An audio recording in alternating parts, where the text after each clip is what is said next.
Iminungkahi ni Senate President Koko Pimentel sa Armed Forces of the Philippines na pag-aralan at isaayos muli ang pagsasagawa ng airstrike. Ito ay kasunod ng pagkamatay ng 11 sundalo dahil sa friendly fire. May ulat si Joy Gumatay. Mas maingat na pagsasagawa ng airstrike ang pinanawagan ni Senate President Aquilino Koko Pimentel III matapos mapag-alamang 11 sundalo ang namatay at 7 pa ang naiwang sugatan dahil sa isang friendly fire, bahagi ng estratehiya ng Armed Forces of the Philippines sa nagpapatuloy na bakbakan ng militar at Maute Group sa Marawi City. Huwag sila masyado maniwala, nakarely sa technology, sabi nila ipasok lang daw yung coordinates, doon natatama yung bomba. You double check, hindi on paper that might be the way the bombs were marketed, but in reality, tama ba? Bagamat naniniwala si Pimentel na hindi maiiwasan ang pagkamatay ng mga miyembro ng puwersa seguridad ng pamahalaan dahil sa sarili nitong taktika, aniya isang paalala ang pagkakamaling ito para muling pag-aralan at isaayos ng militar ang kanilang sistema at polisiya sa pagsasagawa ng airstrike.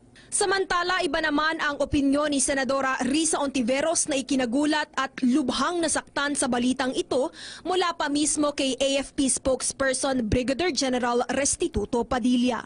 Hindi talaga kakayanin kahit ng pinaka-develop na bansa ang precision strike talaga, lalo na sa isang syudad tulad ng Marawi na very heavily built up.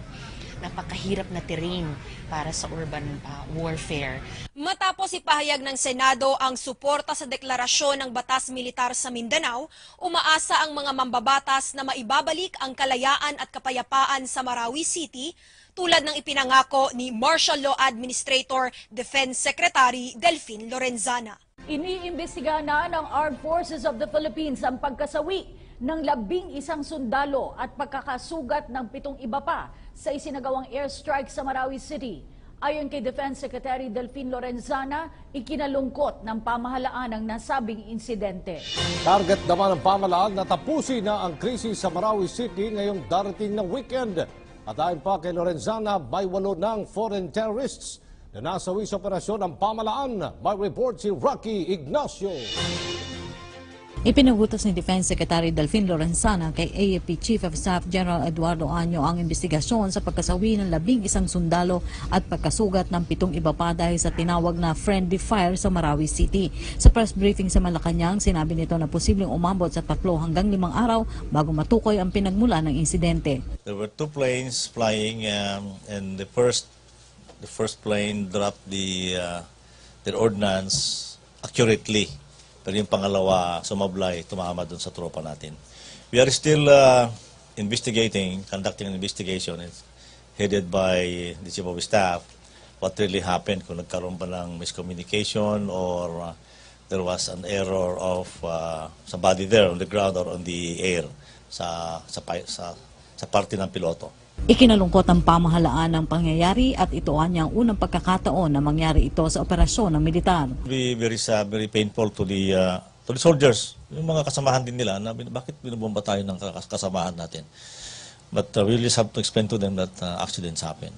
And also to the family, we will try to assuage the sorrows of the families of those who were killed. Ipinaubaya naman ni Lorenzana sa mga commander kung kakailanganin pa rin ang airstrike. It will be the call of the ground commander if they needed the strikes.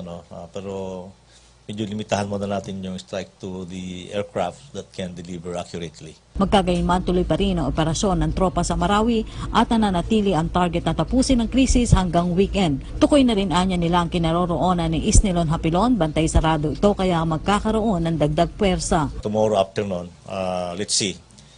Very fluid naman itong sitwasyon na ito. We can adjust siguro maybe towards this weekend or Sunday. But malapit na, konti na lang yung package of resistance ng Maute. Kinumpirma rin ito na may 8 foreign terrorists ang namatay sa operasyon, pati na ang pagdaloy ng foreign funding na hinahawakan ni Hapilon. There were 8 foreign fighters that were killed. Nationalities, 2 Saudis, several Malaysians and Indonesians, 1 Yemeni, 1 from Chechnya. Samantala, ipinalabas na ang General Order No. 1 kung saan nakapaloob ang mga patakaran sa pag-iral ng martial law. Si Lorenzana ang tumatayong administrator ng pag-iral ng martial law sa Mindanao.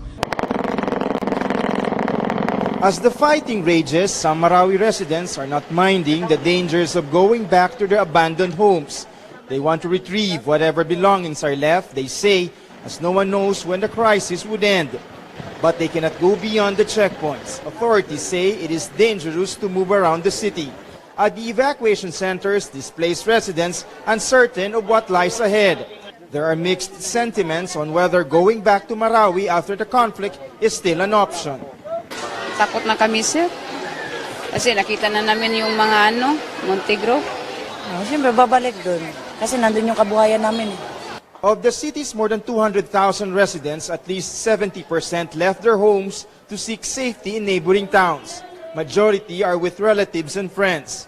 Aid agencies are checking conditions in congested evacuation centers as well as the delivery of relief goods. Well, the Red Cross is always trying to find out where the government are not coming. So, kung saan yung wala, nandiyan kami. In the close quarter battle, government forces are making sure residents trapped in the crossfire are taken out of harm's way, while those held captive by terrorists are set free. The military claims Maute fighters are using their hostages, including women and children, as human shields. We are doing a very precise operation right now. We're doing a surgical airstrikes to neutralize those defensive stronghold of the enemy. After 11 soldiers were killed due to friendly fire, the local government reiterates its call to the military to put a stop to air assaults. We still appeal before the AFP to resort to other mechanism or other avenue wherein they consent their ground troops and apprehend these lawless elements. Local officials, however, say they can only count on the armed forces to end the crisis soon. But as troops advance to regain full control of Marawi, the Islamic city can only brace for the worst before it gets better. It was an incident that caught everybody by surprise. Defense Secretary Delfin Lorenzana explains what happened in the failed airstrike that killed 11 soldiers fighting terrorists in Marawi. There were two planes flying, and the first plane dropped their ordnance accurately. Pero yung pangalawa, sumablay, tumama dun sa tropa natin. The soldiers were about 100 meters away from the target. So why did the bomb hit them? Lorenzana says either the pilot made an error or ground troops may have given wrong coordinates.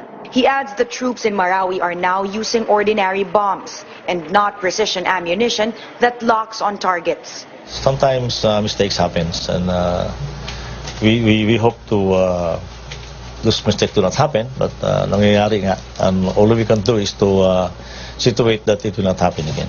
This is supposedly a first for the Air Force. Armed Forces Chief General Eduardo Año, the implementer of martial law in Mindanao, will lead a probe on the incident. Lorenzana, who is the martial law administrator, says the military may now limit or even suspend airstrikes in Marawi. So it will be very painful to the soldiers, yung mga kasamahan din nila, na bakit binubomba tayo ng kasamahan natin. But we will just have to explain to them that accidents happen. And also to the family, we will try to assuage the sorrows of the families of those who were killed. Año ordered the AFP Inspector General to create a board of inquiry for the incident. Major General Rafael Valencia will head the probe. Lorenzana expects probe results in a few days. He says either certain members of the command would be held responsible or just charge the failed operation to bad experience.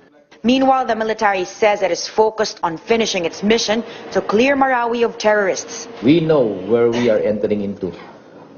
But the mission continues. Meron pa rin po tayong kailangang gampanan, tungkulin. AC Nichols, CNN Philippines. Nanindigan si Pangulong Duterte sa pagbabalik ng peace and order sa Marawi City kasabay ng pagtitiyak sa kaligtasan ng lahat ng komunidad. Sinabi ito ng Pangulo sa kanyang talumpati sa mass oath-taking sa Malacanang ng mga bagong opisyal ng pamahalaan. Nagbabalik si Rocky Ignacio. Muli iginit ni Pangulong Rodrigo Duterte ang kautusan sa tropa ng pamahalaan o wakasan ang paghahasik ng karangasan ng teroristang grupo sa Marawi City. Kinumpirma ng Pangulo na ISIS ang nasa likod ng insidente at matagal ng plano ang paghahasik ng gulo sa bansa. Balik Malacanang ang Pangulo matapos ang pananatili sa Davao City sa harap ng mahigpit na pagmonitor sa sitwasyon sa insidente sa Marawi City matapos ang deklarasyon ng martial law.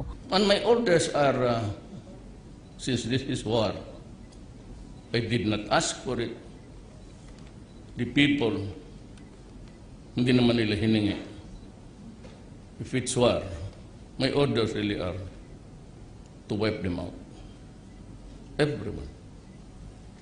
When I say wipe them out, better, if you shoot him in the head, shoot it again in the heart.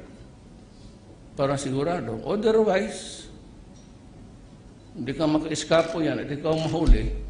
Gate nito dapat ibalik ang peace and order sa lugar kasabay ng pagtiyak ng kaligtasan ng lahat ng komunidad. Ikinalungkot rin ito ang pagkalagas ng tropa ng pamahalaan sa operasyon sa Marawi City. Binuweltahan rin ito ang kritiko ng pag-iral ng martial law sa Mindanao. Marami akong patay. I'm very sad. Marami akong sundalong patay. Marami ang mga polis ko patay. Hindi lang nila nire-record ang ilan. Wala akong nakita na newspaper na the following died today. I lose about 3, 4. It keeps on increasing every day for as long as that war rages on. I am one of those who are really hurrying it up. The earlier we attain the equanimity of the community, the stability, I'd be the first to clamor for the lifting of martial law. But here is the catch. Sabi nila, I did not consult the military. Ano na? You can hardly talk to the fools and to the stupid. They will never understand. You do not declare martial law without asking the soldiers and the policemen. Kaya nga nila sabi na ako na nag-declare ako na walang permiso sa military pati police. With more reason ngayon, tanungin ko ang military pati police, are we okay? Because if we are, then let's lift it immediately. But for as long as the military will serve, hindi pa talaga kaya. And it's beyond 60 days. Nagsalita ang Pangulo sa ginanap na mass oath-taking sa Malacanang sa mga bagong talagang opisyal sa PCOO kasama na si ASEC Mocha Uson, MMDA Chairman Danny Lim, sa MTRCB, Professional Regulations Commission, TESDA, Philippine Sports Commission, Office of the Cabinet Secretary at National Movement of Young Legislators. Ayon sa Pangulo, magtrabaho ng tama ang mga nasa serbisyo publiko, magpakasimple sa kanilang pamumuhay at huwag maging abusado sa pwesto. Kayo, nandito tayo sa gobyerno, simple lang tayo. Actually, mag-ano ka dyan, papurma-purma ka, lalo na yung iba. Pagbaba mo dyan sa Makati, sa ano, patindig-tindig ka ba. Akala natin, people admire us because we are in public offices. But actually, nag-smirk yan. Mga to. Ganun, ginahiya ko na talaga kasi yan ang totoo. Lalo na yung too lavish ang... Sabi ko, walang magsakay dito ng Mercedes-Benz. You use the ordinary, you buy the car that an ordinary manager, kasi manager, nandiyan ka naman sa gobyerno, yan ang bilhin mo.